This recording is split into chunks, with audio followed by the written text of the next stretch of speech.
Ralph, welcome. Welcome inside the crowded booth. It's Bryce Coon and Ralph Leary. Will Mannis is unfortunately not with us. He's got to finish up his slow pitch softball season, so he can't join us. Hopefully he's going to be back with us on Thursday. But Ralph, it's been a while since I've seen you. How are you doing? I'm doing well, Bryce. It has been a while since we've seen each other. I think it's Friday night, the Braves game, actually. Listen, we're going to talk about the Braves in our final thoughts today, but Ralph and I got to experience a 20-1 drubbing. Ralph, at some point, 7 home runs, twice the Braves hit grand slams, twice the Braves went back-to-back. Had you ever seen anything like that in person? No, heck no. I mean, I've had to be in Little League before. I mean, but nothing like that. It was awesome. It was really fun, too. It was an awesome atmosphere, and we enjoyed it with some good friends. And, man, we had great seats, too, sitting in the outfield, left field. Actually, Ralph, you weren't there for one of the home runs, but I think you had gone up to the concession stands with one of our good friends, Jake. One of the home runs, when you go back and look at it, I am running down the aisle with my hands raised in the air, and you can see me on what is it, Valley Sports, our good friends that everyone loves. It's a fantastic. But anyways, we're going to talk the show. We appreciate everyone watching. It's a Tuesday night here, the Crowded Booth Live. Bryce Coon and Ralph Leary. We're going to lead off with our main man, Phil. We're going to have a cool picture that Ralph quickly, about 3 minutes before the show, said, hey, you got to get this in there. But Phil Mickelson becomes the oldest player to win a major ever, Ralph. And this is, to me, it's just a combination of his dedication. And it's cool to see. There's a lot of young studs in the golf game right now, but to have Phil Mickelson, I don't think that there's a ton of people who would say, I don't like Phil Mickelson. Like, to me, he's just a well-liked golfer, the way he carries himself for so long. And, man, what did this mean to you just to see a guy like Phil Mickelson who's stayed in shape, he's really dedicated himself to the craft and become even more of I would say, a cerebral type of player later on into his career? Well, when you get these younger guys who watch golf, especially guys who are playing golf and they're a pro, they want to be the new face of golf. And when you step into that spotlight, you got to be ready to show. And some of these guys have kind of, struggle with some of those big tournaments. And, when Phil steps in that spotlight, he's always going to be there. He's played very well the past few weeks. And it shows you how great dedication can be and how great, knowing every course. You've played here before. You've been playing in these kind of tournaments before. You played in many PGA championships, never won one, I think, till to this past weekend. Mm-hmm. And it's awesome to see him accomplish what a great accomplishment for him this year. And he's 50 years old. You don't see many 50-year-olds winning tournaments these days, especially one like the PGA Championship. It was fun. He definitely controlled everything from Friday on. He was in control of everything. I felt like he was putting great, and which I think was the funniest thing ever. And I think if Will was here, he would definitely say it too. He outdrove Bryson DeChambeau on 17, mm-hmm.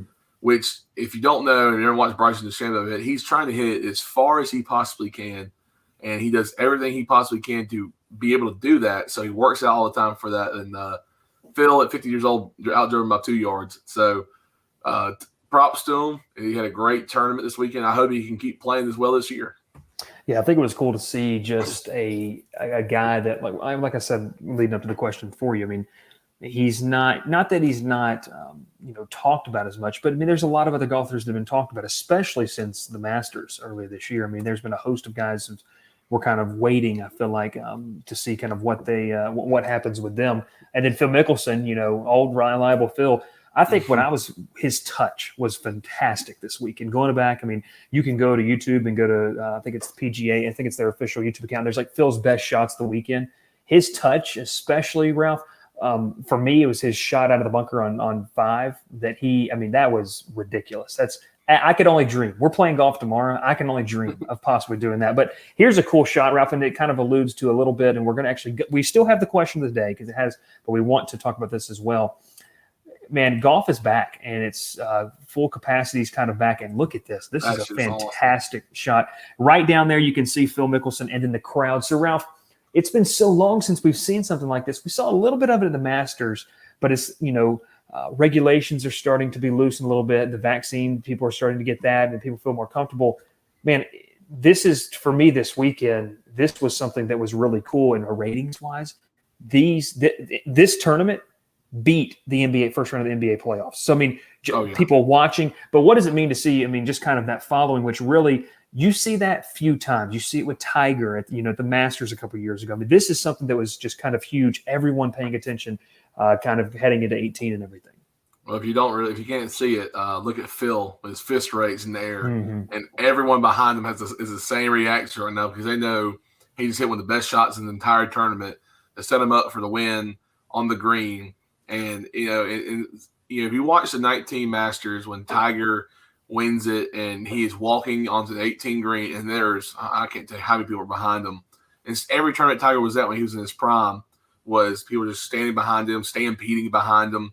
And it's awesome to see that kind of following, especially for Phil or where he is at his career right now. It's kind of dwindling down to where he's about to move over to the senior tour, which I hope it doesn't happen anytime soon. But eventually you have to make that move. And for him to win this and have the crowd that was there, and they were loud. If you didn't watch, they were loud. And I unfortunately don't see anyone in the crowd. Oh, I think I do, but there are a few shirtless guys out there running around the course. Which if you're one of those guys who are big on the PGA and you want to quiet, you want it simple. You're a big Masters guy, so you want no phones, you want no fun. I'm sorry that was not this past weekend, and it was. It's actually kind of more. I think it's more exciting when you have fans that are kind of wild a little bit because it's fun to see these younger guys get pumped up.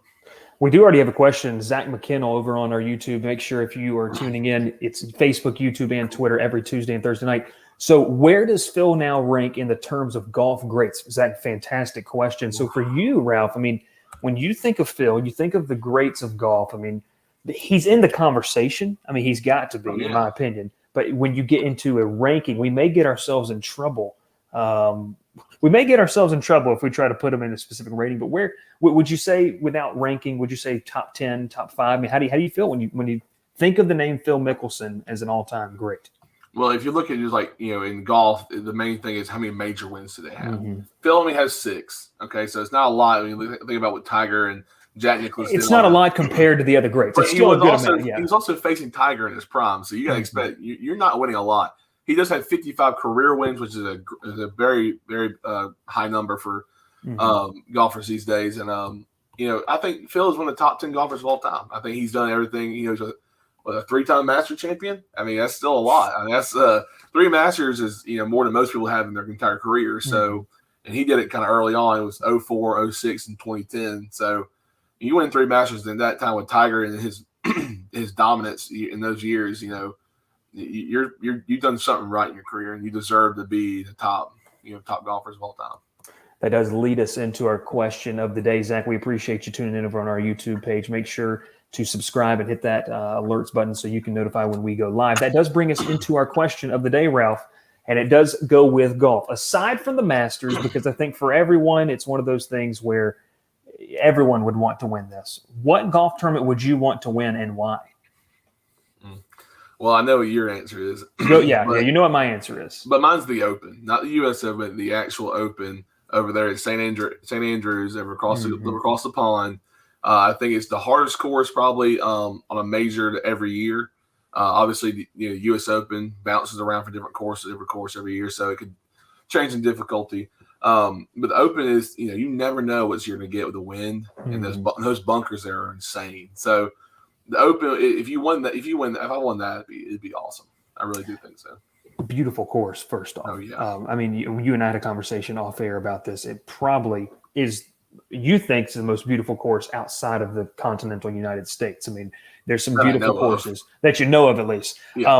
I would say this right here. We have welcomed Kevin Woodrum into the show. He's just tuning in. We appreciate it, Kevin. I would say this, Ralph, if we really get down to brass tacks, for me, man, I don't have to go too far for one that I want to win. Just down to Jacksonville, TPC Sawgrass, the players, I mean, everything that is with that course, I think that would just be a really cool tournament and a challenging course too, that if you can conquer that one and you are standing alone at the top at the end of the weekend, to me, that's pretty great accomplishment. And I think, too, like we said, that's why I put, aside from the Masters, like you win the Masters, okay, but other than that, which one would you like to win? So, well, I got one more for you, actually, and it's the Phoenix Open. And Ricky Fowler a few years ago on 17 hit that, and that shot on, it's a par 3, so it's when all the stands are right around it, so everyone's extremely loud when you hit that ball. I think that'd be a fun tournament to win, just how great that fan base is there. Fantastic fan base, and I think it's what makes the sport of golf kind of grow. Because, like you said, Ralph, I mean, you have your Masters where it's, you know, I love everything about the Masters, more traditionalist, and then you go out to Phoenix where it's kind of the young blood, the new mix of golf, and so it kind of brings two and two together. So, hey, we're going to keep going on the show, but if you want to comment what tournament you would like to win, maybe a sign for the Masters, make sure to go do that as well. We do have a comment right here. Zach, again, the players definitely has to be my pick. I would also love to be the guy to clinch the Ryder Cup too. I'll count that. If you can clinch the Ryder Cup, that's a pretty phenomenal feat as well. So, yeah, Ralph, this is man, that was, aside from our joke questions, that was a pretty good sports-related question for the weekend. So I think that was fantastic. Other news happening around, especially the state of Georgia, Ralph. You and I were texting about this. I want to kind of preface with saying this. Obviously, the Falcons, we talked about this on the show, you and I did. Should the Falcons trade Julio? What would that look like? Well, now I think what may have been what could have been a clean separation is now maybe going to turn into an ugly divorce. So Julio Jones, the Falcons divorce could get ugly here. For people who don't know, and we're not going to play the clip because it's everywhere on Twitter, and by this time you've probably seen it. Skip Bayless and Shannon Sharp, whether you like that show or not, Shannon Sharp calls and Julio Jones live on the show and asks him, is he going to be there? Now, from our indication, Ralph, and from what we understand, that Julio was not aware that he was on live television. So he says, and listen, I have no problem with what a player wants to say behind closed doors. He's completely entitled to that. And also, too, Julio has never been a person to me in the public eye who has ever done anything to throw the Falcons under the bus. We can agree on that, I feel like. Yeah. Whether he agrees or whether he's frustrated. Now, the news that came out today, since 2019, he has now been disgruntled. But it seems like everything's been kept behind closed doors. And I would have said this. If none of this would have happened this week, what I believe would have happened, Atlanta trades him, let's say, after this June 1st deadline. If he gets the opportunity to come back to Atlanta to play, you know he's going to be in the Ring of Honor for Atlanta. Hall of Fame, type of receiver. He's one of Atlanta's greatest players of all time in Falcons history. I think for Julio, it would have been one of those things where behind closed doors there's some frustration, but to the fan base, to the local media in Atlanta, you would have seen one of these things, Ralph, where it was shake your hand, Julio was a great, we have to move on, and we want him to go get a ring. Yeah. I think what happened, I'll say this real quick, what happened on Sunday, to me, changes the potential. Whether Julio and the Falcons wanted it to look like this or not, I think that there's no way, from how media types of spins things, there's no way this does not get ugly. And what do you think about that? Well, I think for one, what Matt Ryan said was the best. Julio changed my career. He really, I wouldn't be where I am now today without Julio. Now, with what's going on in the front office and Julio, I think he's just unhappy with Atlanta. He said it best. He said it on the show. He just wants to win. And then Shannon Sharp goes, "You're not going to Dallas, are you?" He goes, "No, I don't want to go to Dallas. I want to win." So obviously, he's unhappy with how things have been happening.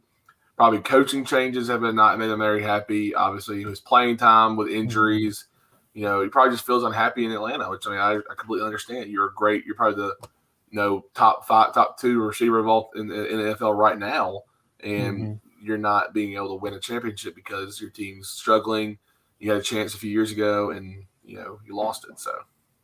Yeah, and I think because of how social media is nowadays, because how certain things are, to me, this is going to be a thing where it's going to be spun in a bad way.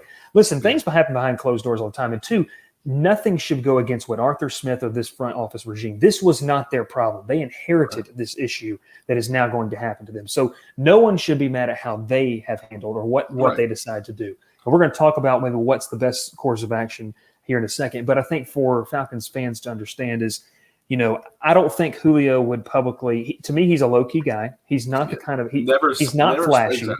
Yeah, and let's compare. Let's compare. Two receivers that one is no longer to me at the top of the league, but two players who were very, very good, or three players who were very, very good all at the same time. Julio Jones, Antonio Brown when he was with the Steelers. Antonio Brown's still talented, but when he was at tops, and Odell Beckham Jr. Antonio Brown, Odell Beckham Jr., they embody the wide receiver mentality, and sometimes it gets put with them as the diva. Julio Jones was never like that. Like, to me, he was a guy who was low-key. That he'd celebrate if he made a catch, but it wasn't this whole theatrics. And like you said, too, I like what Matt Ryan said. So I think with this, I don't think Julio would have ever thrown them under the bus publicly. I think it would have been a clean separation, shaking hands. He would have come back. They would have had a nice video tribute for him. He's going to have number 11 jerseys are always going to be worn in Mercedes-Benz Stadium because of who Julio is. So I think for this situation, I think I think that this has just made it out to be where there's no way it can't go ugly. That brings me into my next – or go ahead. I just want to say one thing is, the sports media wants drama. They want something to write on. They want something to report on. They want to create drama where they can cause a disruption where it's, I got to watch that show now because they're the one who broke it. Well, that's they shouldn't have broke it in the first place. It should have never happened. But that's just how it happens, Yeah, well, and two, that's, to me, young journalists, young people who want to get in the profession, you don't need to think that's how you do that. Like, that was a completely breach of journalistic integrity. You do not do that. You put him in a bad spot. And so this is a great comment that's going to kind of leverage into our next spot here as Zach comes back watching over on YouTube. How much did his value drop now that other teams can leverage his anger against the Falcons? Because before, Ralph, he was angry, but no one really knew about it. Okay, so now all this stuff's starting to come out. Zach, fantastic question. That brings to the question. So, Ralph, I want to say this real quick. I'm going to put the screen on myself, okay? And then I'm going to come back with this. So, for this, what should the Falcons do? I would say this is the biggest thing. For Atlanta, you have to make the decision. It's a tough one because, listen, there are going to be fans that are always going to love Julio. I love Julio. Ralph and I both grew up. We love the Falcons. We love what Atlanta has done, the Matt Ryan to Julio combination. I want to throw this out to you because I think this is very important in understanding what's going on. From an individual standpoint for Julio Jones, he should not want to leave Atlanta. Not caring about we're not talking about his potential goals of what he wants with a ring on his finger.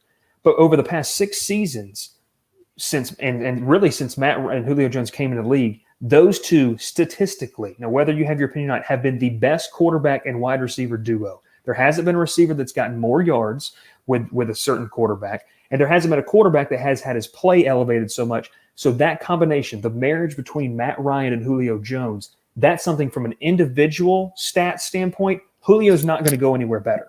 And the reason I say that is because of what we've seen. Now, like you said, whether you want to say, he could go here, and Belichick could do it, or out there in San Francisco, okay, yeah, you're fine with that. But you can only go as far as facts. And to me, facts, they're backed up by statistics. When you have that and you say over the past 6 to 7 seasons, those two have been the most productive quarterback wide receiver combination in the NFL out of everybody. And that's talking about some fantastic quarterbacks, some fantastic receivers. To me, Ralph, I would say just from strictly an individual stat standpoint, Julio should not want to leave Atlanta. Now we can make the argument, and it's a different argument saying from how does he want the legacy of the career? Does he want a Super Bowl ring? What does he want to win? Completely different argument. But from an individual stat standpoint, Julio Jones should not want to leave Atlanta. Now I want to ask you this because from a chasing a ring perspective, we see it all the time in the NBA, older guys, and the big one for me was Vince Carter towards the end of his years. A lot of people question why he went to Atlanta at the end of his career. But for this, I don't fault the guy. Like, as a Falcons fan, and I love Julio Jones, I want to see him do it. I'd love to see him get a ring somewhere. But I think, Ralph, from the Falcons standpoint, this is going to hurt a lot of Falcons fans who maybe are Julio Jones loyalists, and there is out there, because the conversations and arguments have been happening on Twitter ever since the whole Shannon Sharp Julio fiasco happened. Julio Jones, it's going to hurt. It's going to hurt to trade him, and you're always going to love him. But I'll say this. If you care about Atlanta's future, right now you're better off without him. And why do I say that? Is because he hasn't played so many games, and look what Atlanta did. Ralph, they weren't a 4-12 team last year. This team, they easily could have won 2 to 3 more of those games, and you're sitting with a completely different outlook. Well, they should have won 2 of them, actually. They should have won 2 of them. And also, it helps lessen the blow when you have a receiver that's ready to take the jump to the number one. You're not going to have to wait a season with a bunch of no-name receivers and go get yourself one in the draft. They still may do that next year. But you've already got a guy proven who's got a couple 1,000-yard seasons under his belt and is ready to take that next step. So, in your opinion, what should the Falcons do, and how hard will it be? It's a tough business decision, but I think that this is a decision where we're now going to see it's really going to happen. It was rumored it was going to happen. I think we're really going to see the trade after that June 1st date. Well, the trading of Julio Jones is going to happen, I think. And and what team you think they're going to trade him to? I think you're looking at a team with a younger quarterback. You want a guy who can, and I think I've been reading it lately. Jaguars could be an option. Because you get Trevor Lawrence with a veteran receiver like Julio, that's going to make him feel a lot more comfortable in the pocket because he knows he can throw it to him. Even the Patriots, which I hate to say it, I really don't want to see it happen. I don't want to see Julio in a Patriots jersey. I didn't like seeing Mohamed Sanu in a Patriots jersey.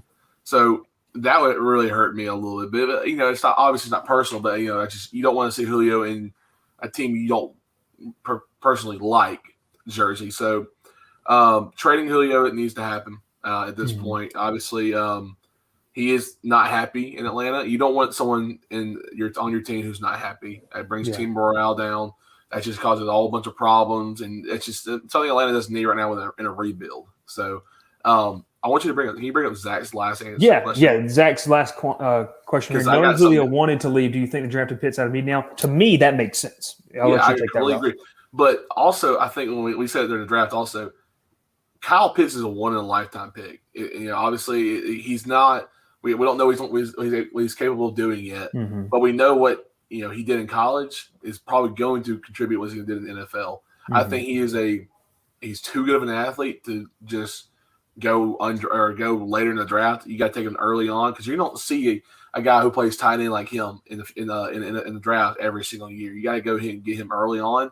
And hope to God that he is going to be as good as he was in college. Because and it's going to depend too on how they utilize him. It's going to depend on how they utilize him. And I think that they have the right staff. And Ralph, you had the name of the young man that Atlanta signed today, a receiver, and who was that, and why was that a big, why is that a big addition? Is it Tajay Sharp? I think his name is. And he played for the Titans, so Arthur Smith knows how to utilize him in the best possible situations. Oh, Tajay, sorry, Tajay Sharp. Yeah. So I think going with this, and then Zach, I'll go back to your question here. I think his value will drop just a tad because right now it's rumored that the Atlanta wants to get a first-round pick, and they're not quite sure if they're going to be able to get that out of him. And I understand that because you got a big chunk of change now that he's on hold for, and now teams know that he's mad.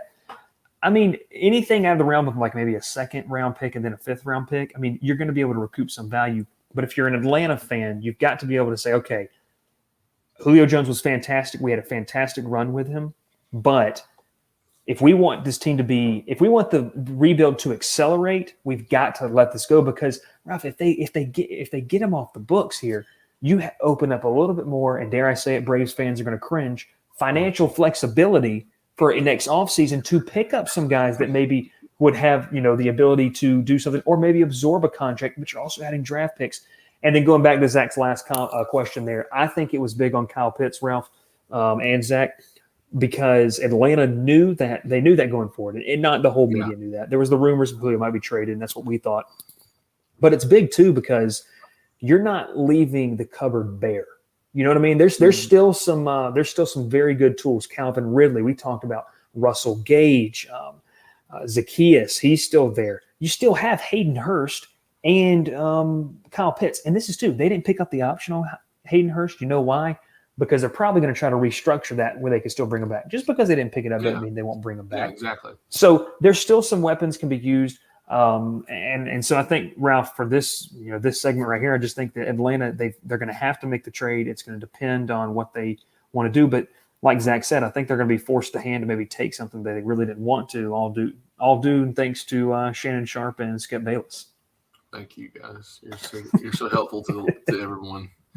I think honestly, and you said it earlier, it's bad on journalism for one. That shows you why Shannon Sharp's not a journalist. He played football in the league, and he just gets a talk show because he can argue with Skip. That's all people watch it for. So yeah, it's not true journalism. But listen, we're going to talk a little bit more about that. I'm going to ask Ralph about was it Mike? What's the running back? Mike Davis's legs because they're absolutely ridiculous. I don't know if anyone saw that picture, but no, we're going to talk a little bit more about Falcons when we come back. And we're also going to touch a little college football talk because, Ralph, we're like 98, 99 days away from college football being back. So, I mean, we're under the 100 mark, so it's going to be a ton of fun when we come back. Here's a local ad from one of our sponsors. Cook's Place began serving our signature hot dogs in 1985 from a cart on Broadway. We still serve the best hot dogs and scrambled dogs in town at the corner of Moon and Miller Road and at the landings. Our friendly staff won't let you leave hungry. Come in and eat to the beat with our 50s jukebox. Cook's Place, fast service, great people, awesome food. What are you waiting for? It's a fantastic, absolutely fantastic time to be talking about college football, Ralph. Yes. I'm excited to talk about some college football because it is going to heat up very, very quickly. The first big news is on June the 1st. That is the end of the dead period, Ralph. We only have a couple more days. And so kids are going to be taking some visits. I know we've got two guys that we're going to be talking to later this week. One that's already made a commitment, and then one that is both have already made a commitment. And that we're going to be talking about and having over on thecrowdedbooth.com. If you have not, go down, check the link below in this video, thecrowdedbooth.com. Get your free subscription to that, absolutely free. You sign up, it's fantastic, and you get some news. Will Mann has put out a great piece on TJ Finley. He's going to have a quick little thing that we're going to call the Crowded Booth Shorts. It's going to be a small little video that is going to be posted about TJ Finley to Auburn and kind of what that means for the Auburn quarterback room. Ralph, we're not going to have as long as a show tonight. We may start cutting down on how long we do the shows, but I think this is where's an interesting topic. Was going through some of the files, okay? Going through some of the files on this. Tennessee, USC, and Texas. If you take us back to the early mid-2000s, and let's go back as far as when Tennessee won the national championship, okay? Tennessee, USC Trojans with Pete Carroll, Matt Leiter, Reggie Bush, and Texas, Vince Young, Colt McCoy. Vince Young beats USC in one of the greatest national championship games of all time, at least in our lifetime. Yeah.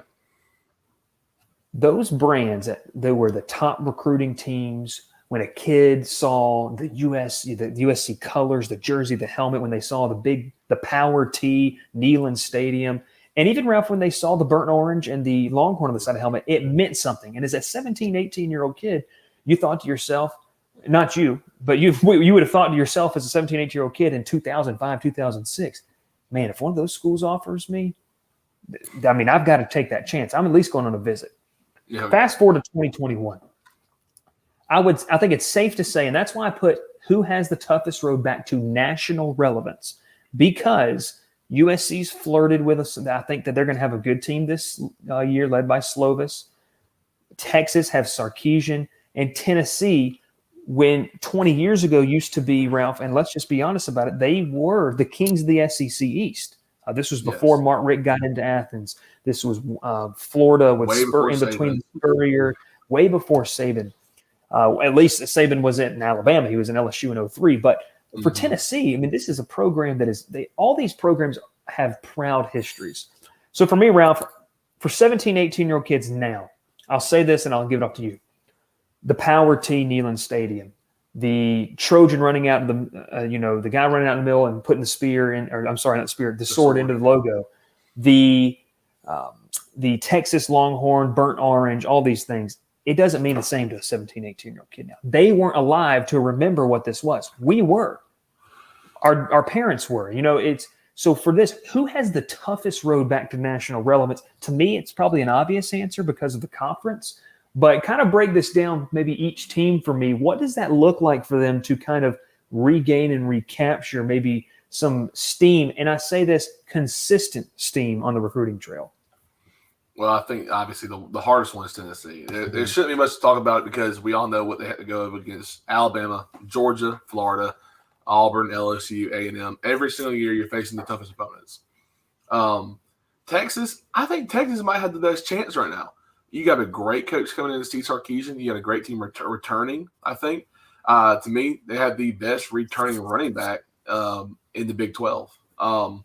If you don't know what I'm talking about, I'll tell you in just a second because I keep forgetting his name every single day because I want to talk about it, but I can't remember it. But USC, like you said, Slovis is going to be back, and they can be dangerous too. The Pac-10 or Pac-12, Pac-10 is just – it's always up in the air. Oregon's always the favorite every year, but they somehow struggle against one or two teams. Arizona's always their struggle game, I feel like. There's no dominant team in Pac-10 right now.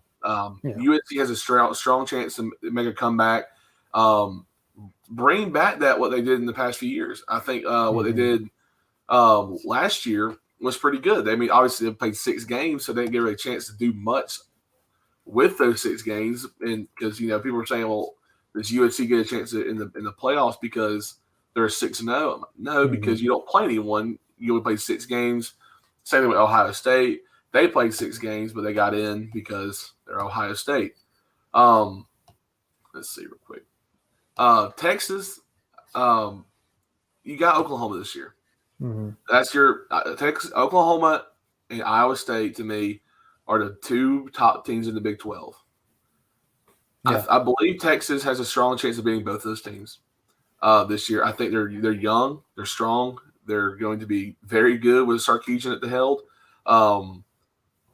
We can go on all day about Tennessee. They have no chance. I'm sorry, not right now. It's going to take about 15 years. I feel like once Saban's out of Alabama, you might have a better chance.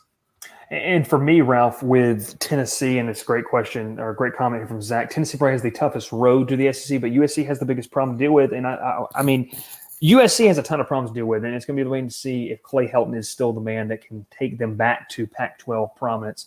Ralph, we know he's still living in 2007 thinking about USC because it's the Pac-12. It's not the Pac-10 anymore. They added Utah. They added the Utes.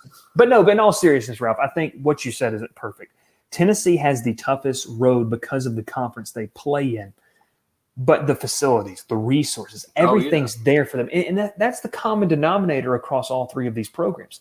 You're talking about the flagship university in your state. I mean, that's what these schools are. Yeah. When you think Texas, no offense to the other programs there, you're thinking of Texas, UT, and not Arlington, not UT Arlington, but Austin and the Longhorns. TCU's they flirted with a while with being the top program, and I would say right now Texas A&M that's going to be Texas's biggest competitor, especially for recruits. And I think it's going to lead us to, we're not going to go too much in this because we're going to have a podcast episode about this. I think it's also going to lead a ton into conversation, Ralph, of we're not going to see as many Texas recruits, high school recruits, leave the state because Jimbo's there. Now Sarkisian's in Texas. Texas Tech is still prominent. TCU, SMU, they had a fantastic year out of the American Conference. But I think what is really big, and Zach just said this, and I was going to say this, USC cannot establish the dominance anymore because the wall around California is non-existent. Bama, Clemson, Oregon own California. And exactly what you pointed out is perfect because it is such a hard thing to regain your state. You know what I'm saying? To me, Tennessee, they can still do that because of the brand there and Knoxville. But USC is going to struggle, and it's going to be interesting to see. So, Ralph, I find it, we thought, first off, Tennessee's going to have the toughest road. Now, when I say national relevance, I'm not talking about 8-4 and a trip to the Music City Bowl. I'm not saying we're talking about 10-2 or higher, and you're making, consistent threat to a conference title game and a, New Year's Six Bowl or potential national championship. And I think, to me, the team that's best set up for this is Texas.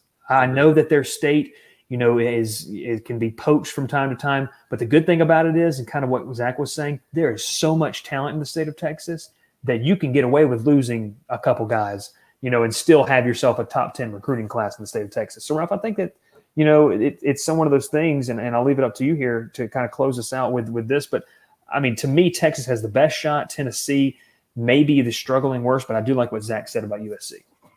Yeah, I mean, Zach hit it on the nail right there with that. USC does have that invisible wall or the non-existent wall. You lost that over the past few years. That really hurt you in recruiting. Now USC still has a great recruiting standard. Up there, they're going to bring in guys because you're playing in the Rose Bowl every game. That's awesome. You're playing up there in California, in LA, or Southern California down there, and it's one of the coolest stadiums to play in front of when it's full house. It's fun, especially with all the history they had with that program. And I know you look back with Reggie Bush and all that stuff that went down, and with everything that went down with USC, it's hard to play with a thing with history. And you say with Tennessee right now, you don't want to play there because of what happened this past year and the past few years. But like you said, Texas, I think, has the best chance. I completely agree. I think they have the best schedule too to play to make a strong run. You start off with a knockdown opponent beginning of the year. Obviously, you get Louisiana, and you go play at Arkansas on ESPN. That's another SEC opponent they play at the beginning of the year. And a few years ago, if you remember, they played LSU at home and got destroyed. So Texas needs to make a statement in those games early on. Don't start slow and expect to get better in the year. You got to start early, win those big games. I know Arkansas is not the hardest team to play, but it's an SEC opponent on the road. You got to win those games.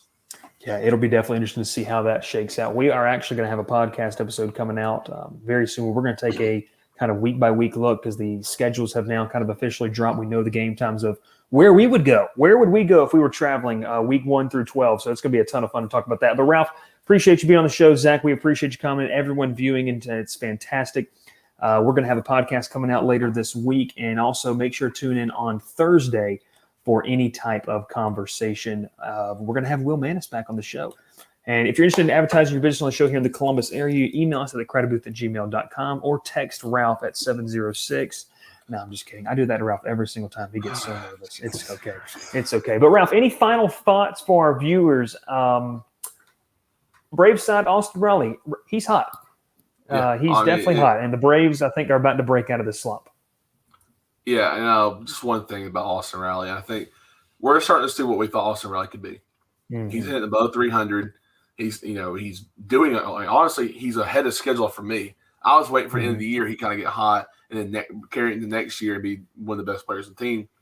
He started early. He's ready. He's here. His best quote is, I'm just trying to get a panda hug every time I walk into the dugout. So aren't we all trying to get panda hugs? They brought it back. But indeed, the Braves are back. We're going to talk more about Atlanta Braves baseball on Thursday, and we will be back with coverage starting at 7 p.m. Facebook, Instagram, you can catch us on there as well, and Twitter. If you're trying to watch those live shows, like we said, Zach's got us over on YouTube. We also have some viewers watching over on Twitter and Facebook as well. We appreciate it, and we will see you all once